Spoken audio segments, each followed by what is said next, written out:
Assalamualaikum warahmatullahi wabarakatuh. Waalaikumsalam warahmatullahi wabarakatuh. Alhamdulillah rabbil alamin. Wassalatu wassalamu ala asyrofil anbiya'i wal mursalin wa ala alihi washabihi ajmain. Baiklah, pada kesempatan kali ini kita telah diberikan kesehatan jasmani dan rohani di bulan puasa yang penuh berkah ini, sehingga kita dapat berkumpul dalam sosialisasi penyuluhan zakat di lingkungan masyarakat. Yang kedua, kita sangat berterima kasih sekali kepada dosen Ibu Husnul yang telah memberikan kesempatan pada saat ini untuk bersosialisasi. Tanpa menghambat waktu, langsung saja kita mulai sosialisasi penyuluhan zakat ini. Yang pertama akan dijelaskan oleh saudari kita, Khofifah Dwi Lestari. Kepada saudari kita, dipersilakan.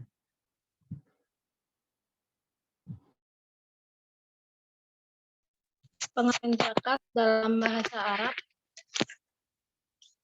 Kata zakat secara harfiah berarti berkembang atau tumbuh, kadang diartikan bersih atau suci. Adapun dalam pembahasan fikih, istilah zakat diartikan sebagai jumlah harta tertentu yang wajib dikeluarkan dan diserahkan kepada orang-orang yang berhak menerimanya. Pengertian secara umum, zakat adalah salah satu ibadah pokok dan termasuk salah satu rukun Islam. Dan secara arti kata zakat berasal dari bahasa Arab, dari akar kata zakat mengandung beberapa arti seperti membersihkan, bertumbuh, dan berkah. Dalam terminologi hukum atau syara', zakat diartikan pemberian tertentu dari harta tertentu kepada orang-orang tertentu menurut syarat-syarat yang ditentukan. Macam-macam zakat itu ada dua, yaitu zakat dan zakat. Zakat fitrah ialah sifat asal, bakat, perasaan, keagamaan, dan perangai. Hukum zakat fitrah adalah wajib bagi umat muslim. Zakat mal dalam bahasa Arab,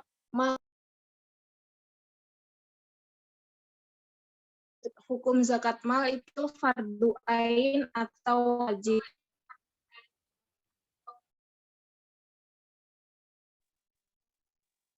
Pengertian zakat fitrah ialah sifat bakat, perasaan, keagamaan, dan perangai. Sedangkan zakat fitrah adalah zakat yang berfungsi mengembalikan manusia muslim dalam keadaan fitrah, mensucikan jiwa mereka dari kotoran-kotoran atau dosa yang disebabkan oleh pengaruh, pergaulan, dan sebagainya. Adapun dalil-dalil zakat fitrah dalam Quran surat Al-A'la 87 ayat 14 terjemahannya, sungguhnya beruntunglah orang yang bersihkan diri atau beriman. Zakat fitrah adalah sejumlah harta yang wajib ditunaikan oleh setiap mukallaf dan seorang yang nafkahnya ditanggung oleh dengan syarat-syarat tertentu. Zakat fitrah dikeluarkan oleh setiap umat Islam yang hidup sebagian bulan Ramadan dan sebagian bulan Syawal. Hukum zakat fitrah wajib bagi umat muslim, baik laki-laki maupun perempuan, besar kecil, merdeka maupun yang dikeluarkan dalam zakat fitrah adalah makanan pokok yang mengenyangkan menurut tiap-tiap tempat atau negeri sebanyak 3,1 liter atau 2,5 gram. Atau bisa diganti dengan uang senilai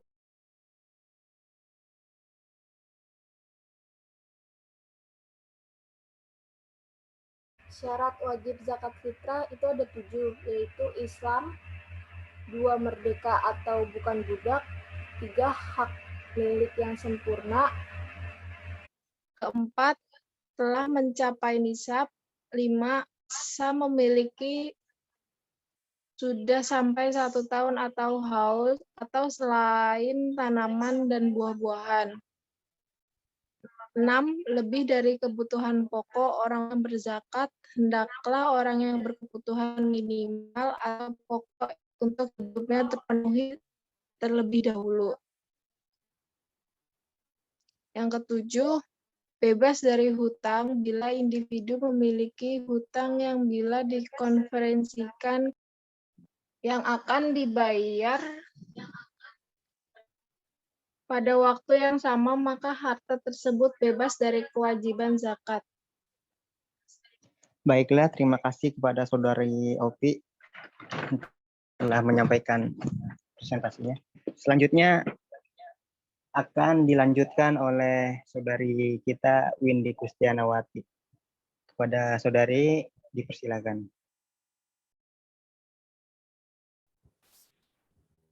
Kemudian waktu membayar zakat fitrah adalah ketika terbenam matahari pada Idul Fitri. Adapun beberapa waktu dan hukum membayar zakat fitrah pada waktu itu adalah yang pertama ada waktu mubah. Waktu mubah ini berawal dari bulan Ramadan sampai hari penghabisan Ramadan. Kemudian waktu wajib, dimulai terbenamnya matahari sampai akhir bulan Ramadan. Kemudian waktu sunnah sesudah sholat subuh sebelum sholat Idul Fitri. Dan yang terakhir waktu makruh sesudah sholat Idul Fitri, tetapi sebelum terbenam matahari pada hari raya Idul Fitri, waktu haram sesudah terbenam matahari pada hari raya Idul Fitri. Kemudian selanjutnya ada pengertian zakat mal.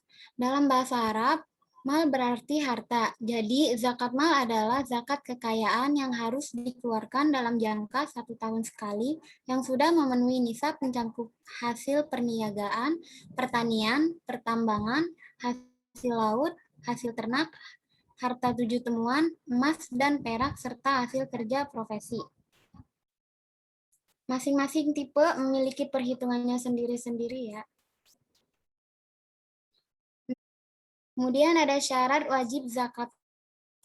Yang pertama, wajib beragama Islam, terus merdeka, itu dalam arti bukan budak, hak milik yang sempurna, telah mencapai nisab, masa memiliki sudah sampai 1 tahun atau haul, kemudian lebih dari kebutuhan pokok. Dalam arti orang yang berzakat ini, orang yang kebutuhan minimal pokoknya itu sudah terpenuhi.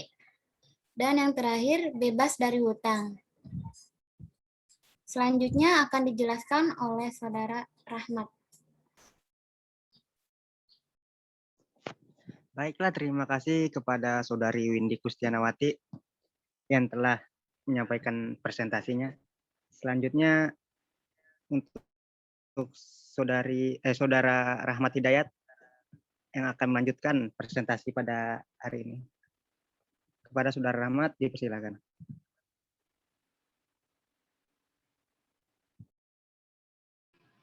Baiklah, di sini saya akan menyampaikan tentang harta benda yang wajib dizakati dan dinisabkan.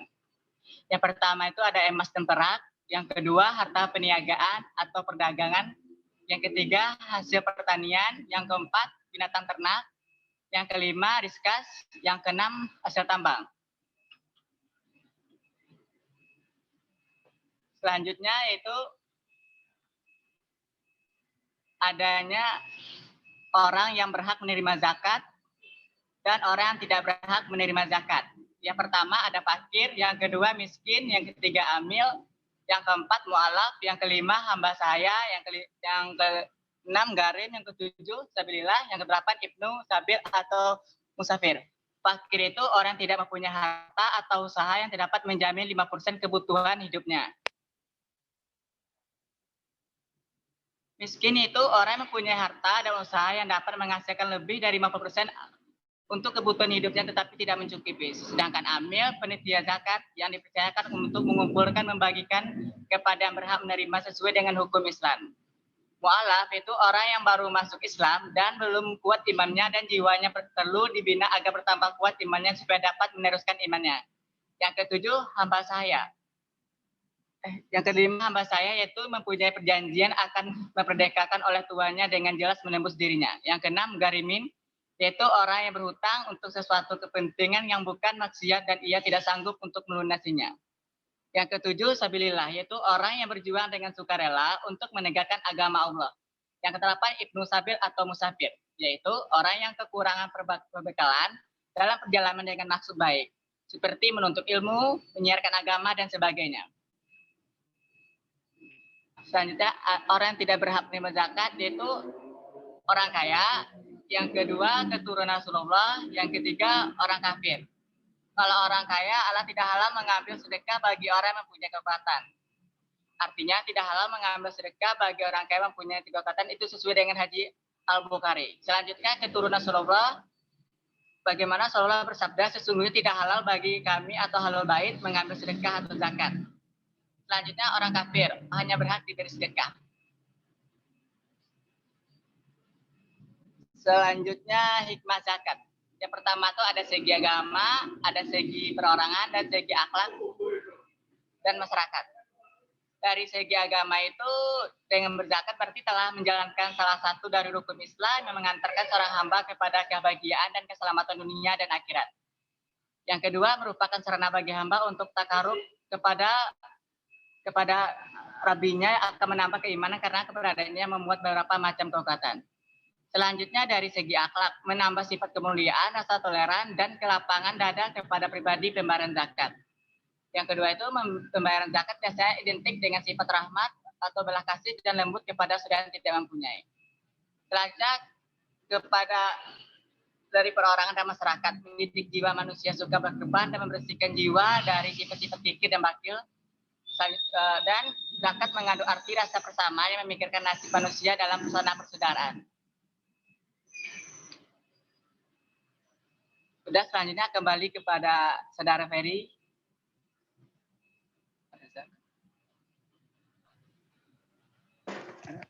Baik, kepada Saudara Rahmat pertanyaannya.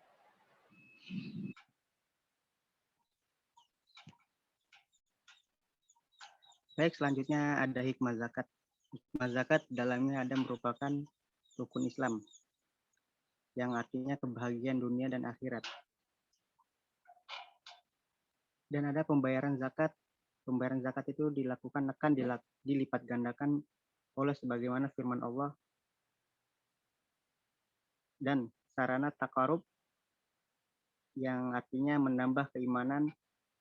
Ada juga zakat sebagaimana untuk menghapus dosa. Baik, mungkin hanya sekian yang dapat presentasi kita sampaikan pada hari ini.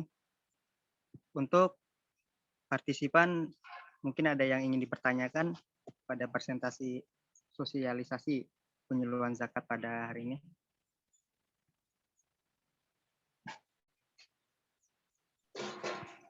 Ya, apakah ada yang mau bertanya? Pipa mau nanya, boleh nggak? Oh ya, boleh Pipa. Baik, Baik, ya. Bagaimana jika seseorang mengurus harta anak yatim yang masih kecil? Apakah harta tersebut terkena dalam kewajiban membayar zakat? Terima kasih. Baik, terima kasih ya Pipa.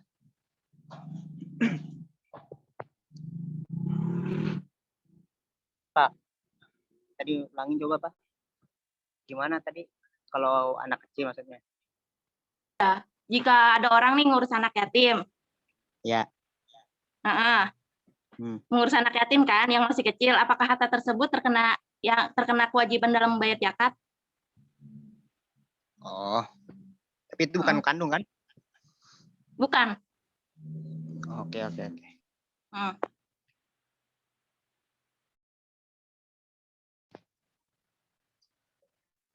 Ya, terima kasih kepada Saudari Nia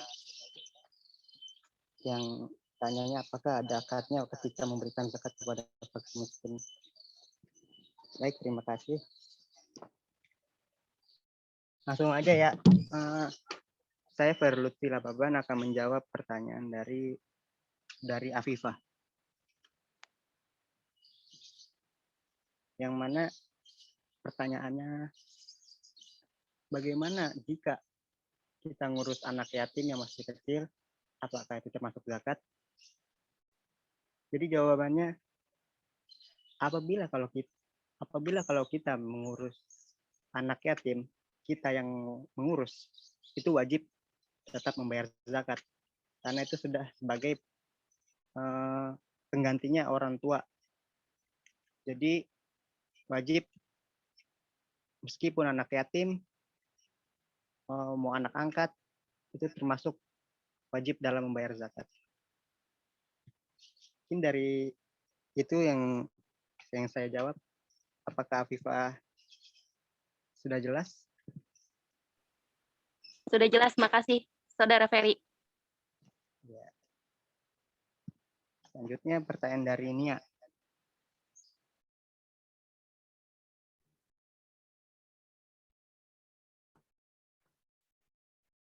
Baiklah, saya Windy akan menjawab pertanyaan dari Saudari Nia. Apakah ada akadnya ketika memberikan zakat kepada fakir miskin?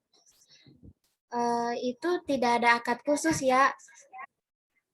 Boleh memberikan zakat dengan mengatakan pada mereka, ini adalah zakat harta saya. Boleh juga kamu tidak mengatakan apa-apa ketika memberikannya. Yang penting kamu berniat harta tersebut adalah ditunjukkan untuk zakat wajib, bukan sedekah sunnah biasa. Gitu aja sih. Ya, mungkin Saudara Ani sudah jelas untuk jawaban dari Windy Kristiana.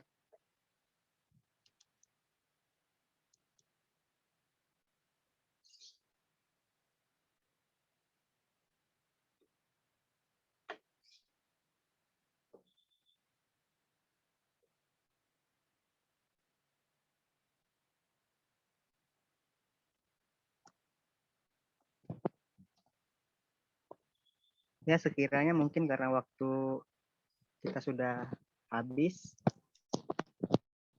presentasi sosialisasi penyuluhan zakat ini kita tutup saja kali ya. Oh, masih ada? Oh, ya udah. Kalau dia tidak memperhatikan untuk seluruh keluarganya, kalau dia tidak mengikuti makan. Baik, terima kasih kepada Saudari Siti Ami yang telah memberikan pertanyaannya untuk kelompok 3.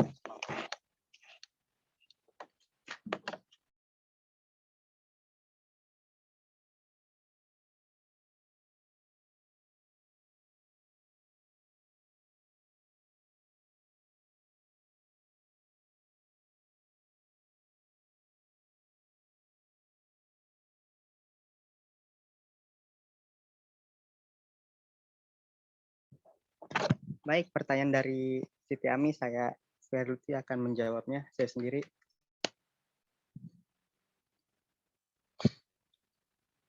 Assalamualaikum. Kalau dia tidak memiliki harta untuk zakat fitrah untuk seluruh keluarganya, maka siapa yang akan mengeluarkannya? Itu jawabannya tidak perlu untuk mengeluarkan zakat. Karena dari keluarganya saya sudah tidak mampu, dari dia sendiri sudah tidak mampu, dan dia berhak untuk menerima zakat dari orang lain. Apakah sudah jelas, Siti Ami?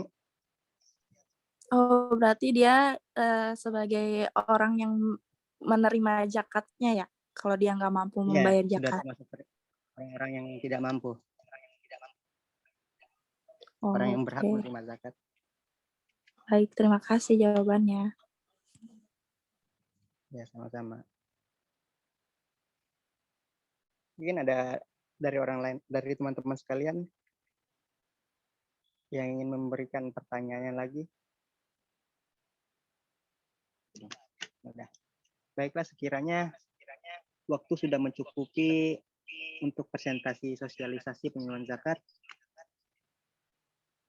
Pada hari ini kita tutup sosialisasi ini dengan membaca lafaz hamdalah.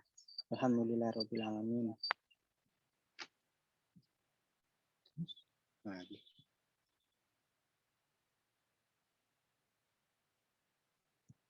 Kurang lebihnya mohon maaf jika ada kekurangan pada kelompok 4 ini. Saya sebagai moderator mengucapkan banyak-banyak terima kasih kepada partisipan kelompok kita ini. Sekian, wassalamualaikum warahmatullahi wabarakatuh. Waalaikumsalam warahmatullahi wabarakatuh. Terima kasih, Pak. Iya. Terima kasih. Terima kasih, Bu.